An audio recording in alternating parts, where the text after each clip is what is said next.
Welcome, to the journey, chapter 6, entering new levels, new levels, new levels, new levels, new levels.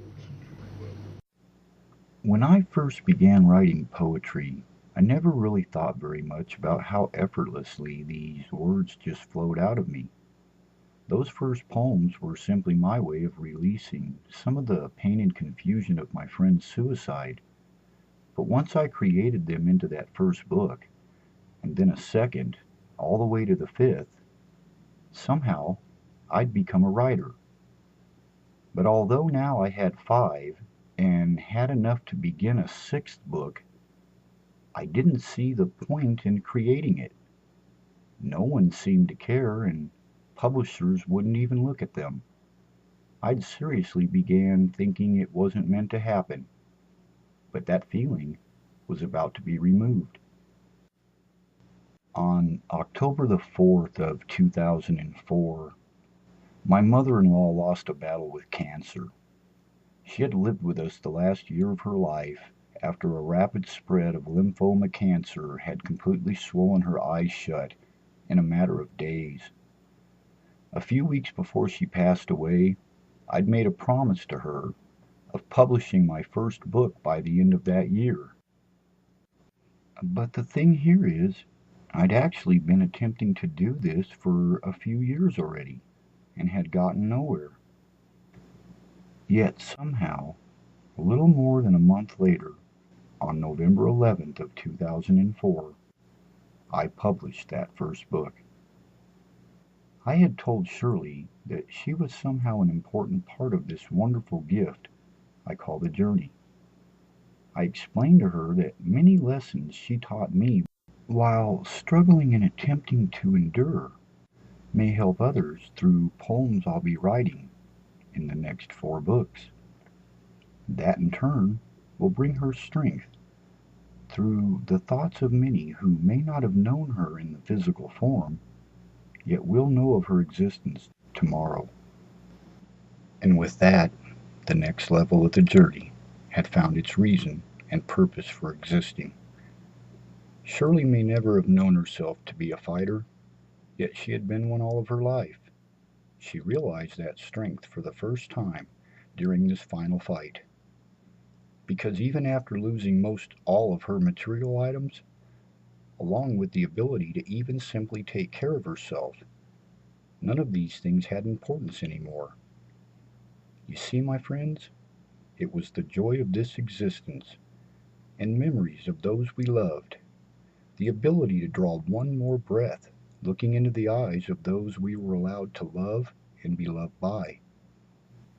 Life in itself was really all that mattered anymore. So may her endurance be absorbed by all who read this book.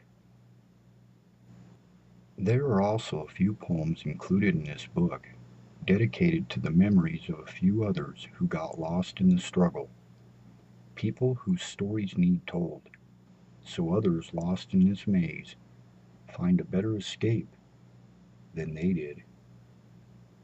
Welcome to the sixth chapter of the journey. Peace.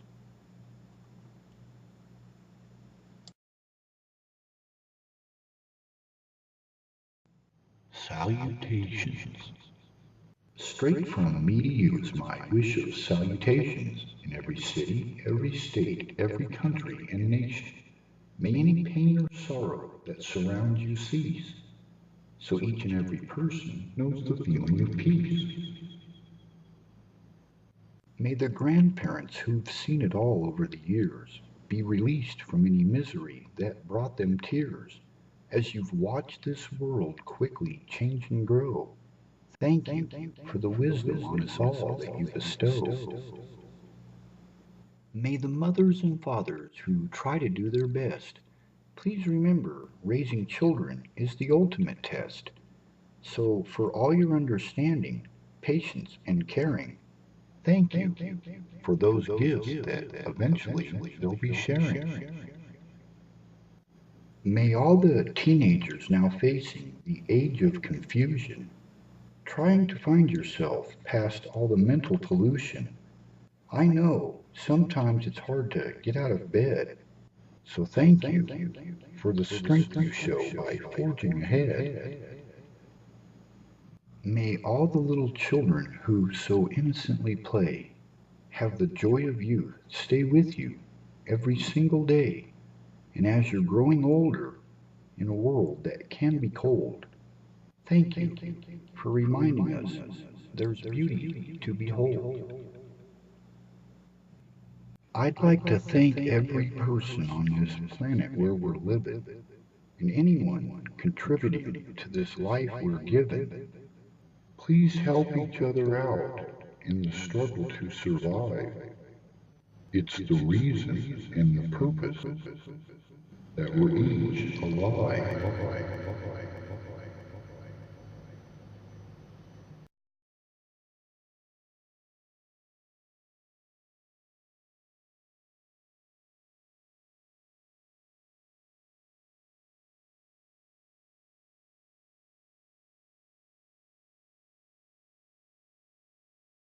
Cruel examples.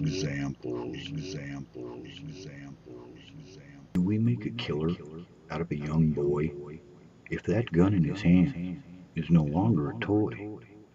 For once the trigger is pulled, someone will die, a family will mourn, and a mother will cry.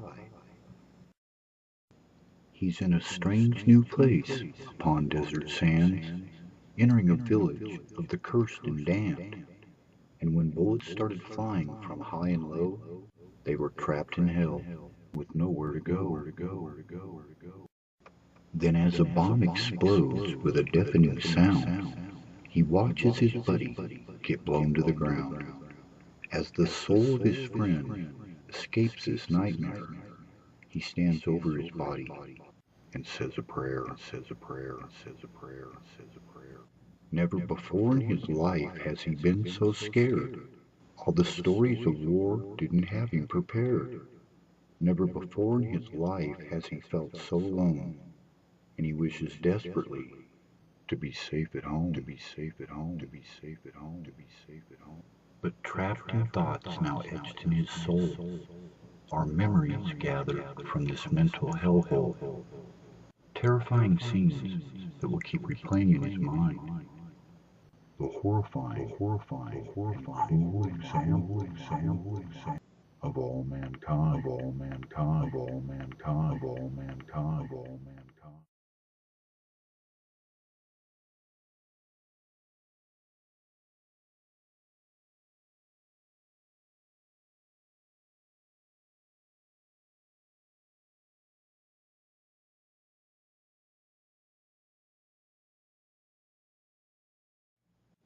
Destiny. I wake up in the morning and rise from my bed. My mind's not awake, so I'm like the living dead.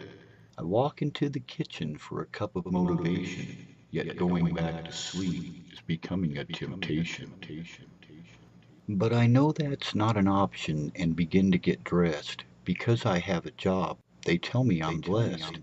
Then a sinking feeling starts to envelope my heart when I turn the key And my car wouldn't start. So I grabbed some change and ran out the door because the boss said I can't be late anymore. Running down the street just as quickly as I can. And then still miss the bus, even though I ran. So I stick out my thumb and pray for a ride. When a car passing by me and a truck collide, I quickly run towards the accident fast as I could, just as any person in their right mind should.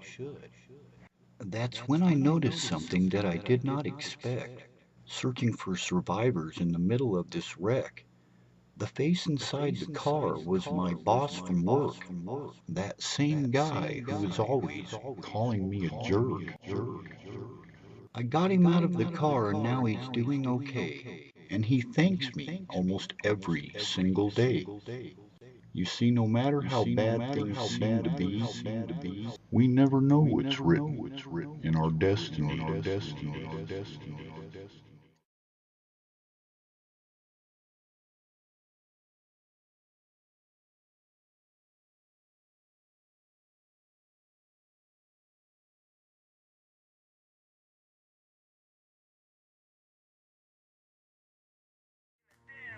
Because people always gonna complain, like a broken record, I'm always gonna explain. I'm nothing but a reporter, let me cover in the story. I don't do it for fame or any kind of glory. I write about the darker sides of human and man.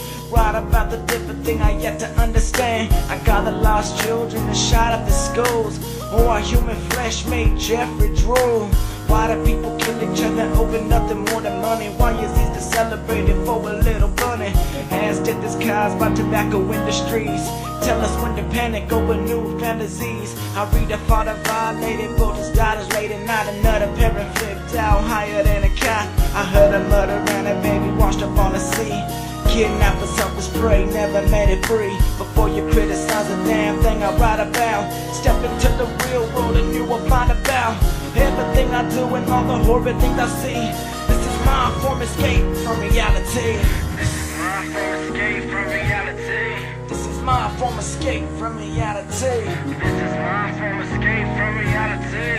This is my form of escape from reality. This is my form of escape. I feel like I'm a break. There's not much more that I can take. This is my form of escape. I feel like I'm a break. There's not much more that I can take. This is my form. This is my form. This is my form of escape.